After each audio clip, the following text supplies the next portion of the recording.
어린이날을 맞이해서 의정부 시청에서 행사를 했습니다. 비가 와서 이제 실내 부스를 설치를 해놨었는데 보니까 가운을 캘리그라피로 써주는 부스가 있었는데요. 저도 가서 이제 가운을 말을 하려고 했는데 거기에 쓰여 있는 글씨들을 보니까 일반적인 가운이 아니라 자녀에게 해주고 싶은 말들을 다 적었더라고요. 그럼 어떤 말이 제일 많이 써 있었을까? 꽃길만 걸어라. 꽃길만 걷고 싶게 하는 게 부모의 심정이겠죠. 근데 현실적으로 꽃길을 걷게 하는 게 중요할까요? 자녀가 그것을 꽃이라고 볼 수 있게 하는 게 중요할까요? 여러분들, 어린아이가 걸어가는 그 길에 꽃을 뿌려 놓았는데 결혼을 앞둔 신부라면 그 꽃길을 걸으면서 황홀해하고 행복해 하겠지만 어린아이는 그 꽃을 꽃이라 인식을 하지 못합니다. 그만큼 중요한 것은 그걸 어떻게 인식하느냐가 훨씬 중요하더라고요. 우리의 자녀와 우리의 손자, 손녀, 우리의 외손자, 외손녀가 무엇을 보고 있는가가 훨씬 더 중요합니다. 우리는 그 자녀들에게 무엇을 보여주고 싶어 합니까? 정말 그들이 무엇을 보기를 원하십니까? 우리는 그 자녀들을 키우면서 좀 더 많은 경험을 시키려고 엄마, 아빠들이 줄을 서서요 체험을 하는 데를 보면은 가관입니다. 정말 이 아이에게 좀 더 경험시켜 주고 싶어서. 근데 결국 그들에게 그 경험을 시켜주는 게 어떤 이유 때문일까요? 뭘 보여주려고 할까요? 결국 이 세상에서 잘 살아가는 법을 가르쳐 주려고 그들에게 경험을 시켜주는데 그게 결국 뭐겠습니까? 우리는 그렇게 해서 이 아이들이 커오고 있고 지금의 MZ세대라 그러죠. 지금의 젊은 층들도 사실은 그렇게 우리 부모들의 헌신으로 인해서 열심히 교육시켜서 왔습니다. 물론 저도 마찬가지고요. 여기에 앉아 계신 모든 분들은 다 그렇게 해서 우리가 이 자리에 서 있습니다. 근데 지금 우리는 무엇을 보고 있습니까? 정말로 봐야 될 것들을 보고 있습니까? 아니면 우리는 보지 않아도 되는 것들 때문에 진짜 봐야 될 것들을 보지 못하고 있지는 않습니까? 오늘 예수님께서 너무나도 기가 막힌 말씀을 해주세요. 제자들을 먼저 70인 전도대를 파송해서 보냅니다. 예수님께서 하셔야 될 일을 대신해서 그들이 막 하고 있는 거예요. 그런데 하고 나서 오늘 본문에 보니까 21절에 보면 예수님께서 성령으로 기뻐하신다라고 표현을 하고 있습니다. 사복음서를 잘 보면 예수님께서 이렇게 기뻐하시는 모습이 거의 등장하지 않아요. 항상 책망하시고 돌이키라고 말씀하시는데 오늘을 보니까 너무 좋아하시는 거예요. 여러분, 예수님께서 왜 이렇게 좋아하셨을까요? 근데 이렇게 좋아하시는 거는 바로 70인 전도대가 전도를 하면서 그 귀신이 막 쫓아내어지며, 그러니까 잘못된 생각이 나가는 거겠죠. 사단이 그 권세가 완전히 깨어지는 것을 예수님이 보셨다라고 말씀을 하고 있는 겁니다. 그렇게 예수님께서 기뻐하시면서 뭐라고 말씀하시느냐? 아버지여 이것을 지혜롭고 슬기 있는 자들에게는 숨기시고. 여기서 지혜롭고 슬기 있는 자가 누구겠습니까? 지금 우리식으로 표현하면 잘 나가는 사람들이라고 할 수 있어요. 정치, 경제계에서 많은 영향력을 끼치는 사람들이라고 할 수가 있습니다. 똑똑한 사람들이라고 할 수가 있겠죠. 그런데 오히려 이 사람들에게는 숨겨지고 어린아이들에게는 나타내심을 감사하나이다 라고 표현하고 있습니다. 사실 이 구절만 보면은 좀 이해하기 어려워요. 이게 무슨 뜻인가? 근데 평행 구절들을 살펴보면 예수님께서 이 상황을 놓고 말씀하시는 것은 누구든지 어린아이와 같이 되지 않으면 결단코 천국에 들어가지 못하리라. 사실 여기서 어린아이라고 말하는 사람들은 아직 그 당시에 율법의 멍에에 갇혀 있지 않은 어린아이들을 말하고 있는 겁니다. 12세가 되기 전에 아직 율법의 의무를 지지 않아도 살아가는데 지장이 없는 사람들. 그러나 12살이 넘어가면 이제 율법의 의무 때문에 성인으로서 살아갈 때 그 많은 율법을 지켜야만 옳은 사람이라고 인정을 받게 되거든요. 그러니 얼마나 힘들겠습니까? 사실 지금 우리 어린아이들 한번 바라보십시오. 여러분, 우리는 당장 또 내일 하루가 시작되면 이 삶의 무게가 우리를 막 짓누릅니다. 그렇지 않습니까? 현실이라는 부분이 어렵기 때문에. 그런데 우리 지금 어린아이들은요, 어떻습니까? 이 현실의 문제를 똑같이 살아가지만은 그들의 무게는 훨씬 더 가벼워요. 당장 내일 뭐 먹고 살지에 대해서 고민하지 않아도 됩니다. 그게 어린아이들이기 때문에 그런 거죠. 그런데 우리가 그런 모습을 봤을 때 여러분들은 어떻게 판단하십니까? 왜 쟤는 저렇게 어리석을까? 왜 이렇게 세상 물정을 모를까? 라고 판단하십니까? 그렇게 생각 안 하잖아요. 오히려 그 모습을 보면서 너는 참 좋겠다. 또는 나는 왜 이렇게 마음이 타락했을까? 동심의 세계로 좀 돌아갔으면 좋겠는데, 우리 이렇게 생각하잖아요. 마찬가지로 지금 우리가 삶을 살아가고 있을 때 오늘 예수님이 말씀하시는 그 배경 가운데 수많은 사람들이 율법 또 현실의 문제 때문에 고민하고 있는데 어린아이는 그것과 상관없거든요. 그러니 누구든지 어린아이와 같이 되지 않으면 결단코 천국에 들어가지 못하리라. 이 현실의 문제, 율법과 이 모든 상황 때문에 내가 이것을 지켜야만 구원함을 받아서 영원한 생명을 얻는다, 이런 생각에 사로잡혀 있으면 구원함을 받을 수 없다라는 거예요. 그러니까 진정한 구원이라는 게 뭐겠습니까? 먼저 예수님이 말씀하신 것은 율법에 얽매이지 않고 오직 은혜로 살아갈 수 있는 삶을 말하고 있고, 지금 우리의 삶을 빗대어서 본다면은 정말로 하나님께서 내 안에 역사하셔서 그것을 내가 바라볼 수 있는가, 또 내 삶 가운데 현실의 문제가 있겠지만 그것을 내가 바라볼 때 정말로 남들이 보지 못하는 것을 볼 수가 있는가, 이렇게 살아가는 것이 훨씬 더 중요하다라는 겁니다. 꽃을 보는 것이 아니라 그 모든 것들을 꽃으로 볼 수 있게 하는 것, 이것이 훨씬 더 중요하다라는 거죠. 그래서 오늘 우리는 우리 자녀들을 키우고 손자, 손녀, 외손자, 외손녀들을 키우면서 우리는 어떻게 기도를 해야 될 것인가, 바로 이렇게 기도해야 된다라는 것을 여러분들과 함께 나누려고 하는 겁니다. 먼저는 어떻게 기도를 해야 될까요? 첫 번째가 보면은요, 이게 있습니다. 남들이 보지 못하는 것을 보게 해달라고 기도를 해야 됩니다. 한번 따라해 볼까요? 남들이 보지 못하는 것을 보게 해달라고 기도해야 합니다. 이게 먼저는 우리 자신을 위해서 그렇게 기도를 해야 되고요, 우리 자녀를 위해서 기도를 해야 되는 거예요. 남들이 보지 못하는 것이 무엇이겠습니까? 오늘 방금 읽으셨던 21절에 보면 슬기롭고 지혜로운 자들은 보지 못한다라고 했어요. 그게 어떤 거겠습니까? 무엇일까요? 너무 어렵게 생각하지 마십시오. 우리가 마음이 교만하면 하나님께서 일하시는 것을 인정합니까? 인정 안 합니까? 우리 인정 못 하거든요. 그런데 마음이 낮아져 있으면 하나님께서 일하시는 것들이 눈에 보이기 시작합니다. 사실은 하나님이 여기 계셨구나 라는 것을 알게 되는 거죠. 바로 남들이 보지 못하는 것은 바로 하나님의 일을 말하고 있는 겁니다. 좀 더 쉽게 표현하면 왜 하나님께서 이 일을 하고 계시는가, 그러니까 그 주체를 만약에 내 인생으로 본다라면 나는 이제까지 그냥 살아온 줄로 알았는데, 그냥 당연하다고 생각했는데 지나고 나서 보니까 하나님께서 일하셨기 때문에 내가 이 자리에 있을 수 있는 거구나, 진짜 하나님의 은혜구나, 이거를 본다라는 거죠.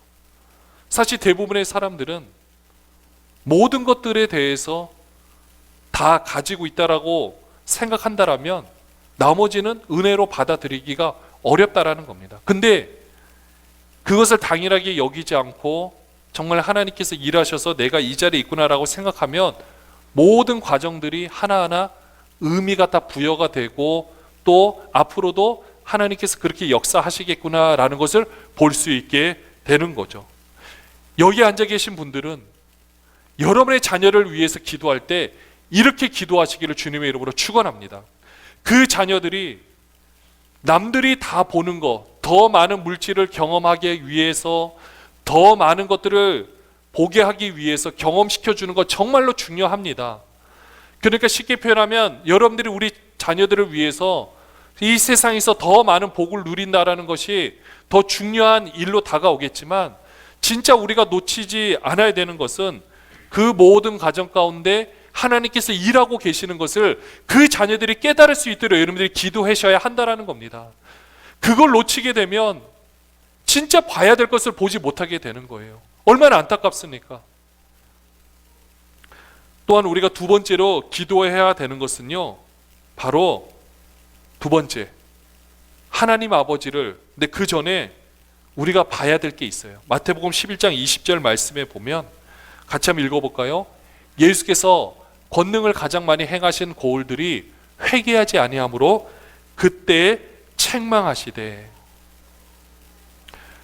오늘 사실 예수님께서 70인 전도대를 향해서는 되게 기뻐하시는데, 평행 구절과 본문들을 보면은 예수님께서 굉장히 열심히, 특별히 가버나움에서, 예수님이 주로 계셨던 도시가 가버나움이거든요.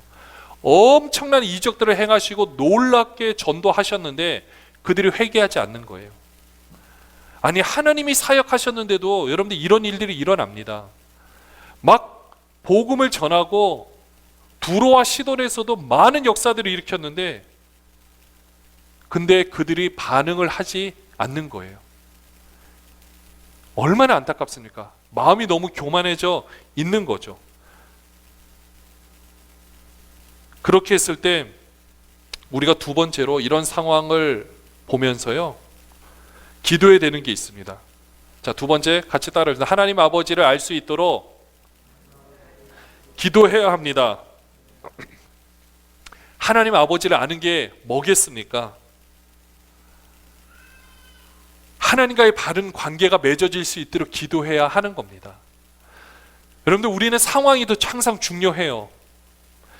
보통 사람들은 상황을 먼저 봅니다. 근데 우리도 똑같이 상황을 보는데 우리는 같이 봐야 되는 게 있어요. 그 상황 가운데 계시는 하나님이에요. 내가 어려운 가운데 내가 하나님과의 관계가 맺어져 있지 않으면요, 내가 어려운 가운데 있으면 그냥 나 혼자 내팽겨져 있다라고 생각하는 겁니다. 나는 그곳에 혼자 고립되어 있다고 생각하는 거예요. 아무도 나를 도와주지 않는다라고 생각합니다.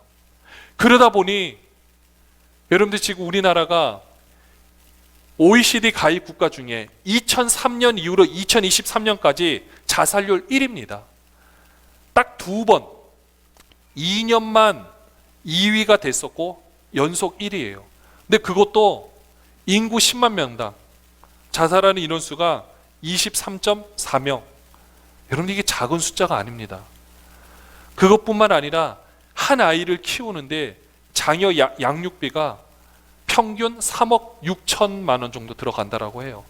그러다 보니 결국은 이 대한민국에서 아이를 키운다라는 것은 돈 문제하고 연관이 되고 너무 힘들다 보니까 지금은 출산율이 0.78%, 그러니까 가임 여성 한 명을 기준으로 0.78%입니다. 지금 대한민국이 통계를 작성한 이후로 가장 최저치예요.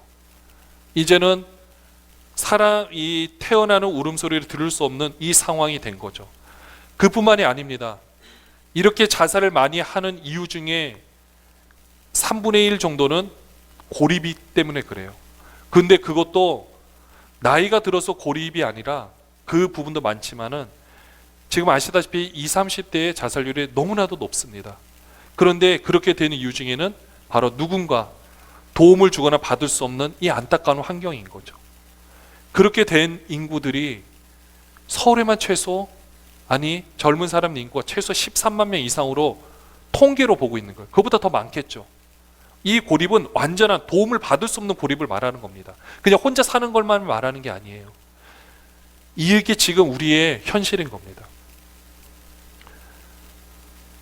내가 어려운 가운데 있을 때 지금 우리는 복음에 대해서 이야기를 하고 복에 대해서 누구나 볼 수 있는 것은 이야기를 하는데, 진짜 바라봐야 되는 것, 하나님 아버지와 함께 관계를 맺는 거에 대해서는 이야기를 해주지 못하고 있는 거죠. 이 하나님 아버지를 알 수 있도록 기도해 주시기를 바랍니다. 여러분들의 자녀를 위해서 여러분들이 기도하셔야 돼요. 지금 여러분들의 자녀들이 무엇을 보고 있는지 모르겠지만, 여러분의 손자 손녀들이 무엇을 보게 하려고 여러분들이 노력하는지 모르겠지만, 중요한 것은 바로 하나님 아버지를 알 수 있도록, 하나님과의 바른 관계가 맺어질 수 있도록 기도해야 하는 겁니다. 하나님과의 바른 관계가 맺어지게 되면은요, 결국 내 자신을 제대로 볼 수 있게 돼요. 적어도 내가 왜 살아가는지 삶의 목적을 깨닫게 되는 겁니다. 그렇게 됐을 때 어떤 일이든지 의미를 가지고 열심히 할 수 있는 거거든요. 실패를 해도 괜찮습니다. 왜냐하면 실패는 과정 가운데 하나님이 보고 계시는 것을 알고 있기 때문에, 내 존재가 흐트러짐이 없기 때문에 그 가운데서 내 삶 가운데 하나님이 역사하고 계시는구나, 나를 통하여 하나님께서 일하시고 만들어가고 계시는구나, 이것을 볼 수 있게 되는 거예요. 지금 말씀드린 이 기도 제목은 우리 삶에도 동일하게 적용이 되는 겁니다. 남들이 다 보는 거, 그것보다는 남들이 보지 못하는 걸 볼 수 있는 우리들이 되어야 되고요. 하나님께서 일하고 계시는 것이 보여야 되고요.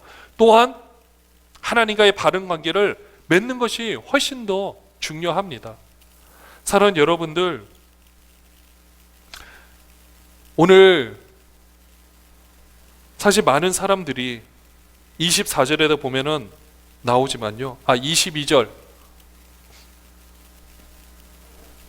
24절에 보시면 같이 한번 읽어볼까요? 내가 너희에게 말하노니 많은 선지자와 임금이 너희가 보는 바를 보고자 하였으되 보지 못하였으며 너희가 듣는 바를 듣고자 하였으되 듣지 못하였느니라. 수많은 선지자와 임금이 꿈꿔왔던 게 뭐겠습니까? 여러분, 선지자들이 왜 외쳤을까요?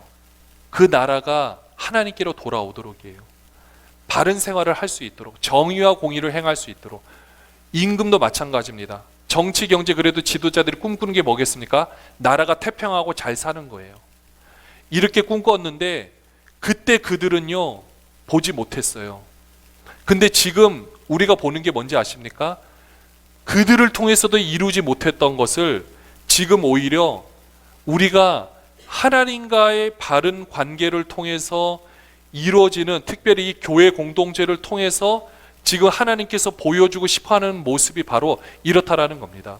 우리가 자녀를 위해서 기도를 하고요, 하나님과의 바른 관계가 맺어지고 또 하나님과의 바른 이 모든 관계가 정립이 되어질 때, 이 수많은 정치, 경제, 문학의 지도자들이 꿈꾸고 선지자들이 꿈꾸는 세상이 우리를 통해 이루어질 줄로 믿습니다. 우리 교회 공동체가 존재해야 되고 우리가 자녀들을 위해서 기도해야 되는 이유가 바로 여기에 있는 것입니다. 어떤 것이 잘 사는 거겠습니까? 바로 이러한 공동체로 아름답게 세워져가는 것이 무엇보다 중요합니다. 근데 그렇게 하기 위해서 필요한 것이 바로 기도예요. 우리가 자녀들을 위해서 기도해야 됩니다. 우리가 우리 자신을 위해서 기도해야 됩니다. 그렇게 해야만 이 모든 일들이 이루어져 가게 되는 것입니다. 사랑하는 여러분들, 우리 자녀들에게 무엇을 경험시켜 주고 싶으십니까? 무엇을 보게 하고 싶으십니까? 정말 그들이 하나님을 경험하고 하나님과의 바른 관계가 맺어질 수 있도록 기도하는 우리 모든 분들이 되시기를 소원합니다. 우리 예수사랑교회가 그들에게 하나님을 경험시켜주는 교회가 되기를 주님의 이름으로 축원합니다. 그렇게 해야 이 나라가 변할 수 있습니다. 그렇게 해야만 이 사회가 변할 수 있습니다. 그렇게 해야만 우리 자녀들이 아까 말한 그 통계보다 훨씬 나은 세상에서 살아갈 수 있고요, 우리가 그것을 마지막으로 우리가 기도로서 선물해야 하는 것입니다. 우리가 더 많은 것들을 줘서 그들이 행복한 것이 아니라 정말로 볼 수 있는 것을 보여주는, 기도로서 함께해 주는 우리 모든 분들 되시기를 주님의 이름으로 축원합니다.